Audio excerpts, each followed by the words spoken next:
छौड़ी कब से बनैली पालान। ऊपर छापर रंगे के हो रंग ले रे छोड़ा, बाकी में रंगी है बसवा। जब एकरा में डली है बसवा नागे छौड़ी तो केकरा में डली है चौहान। जब एकरा में डली है हीरा नागे छौड़ी तो केकरा में डली है चौहान। होली में के होली में डाले दे रंगवा चोली में, होली में के होली में डाले दे रंगवा चोली में।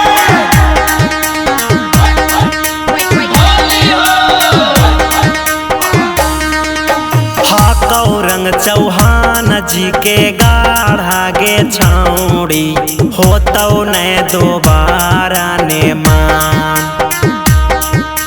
हकिया अधिकारी बीचो करी बबुआन के, मुनी लाल राजधानी बतिया मान।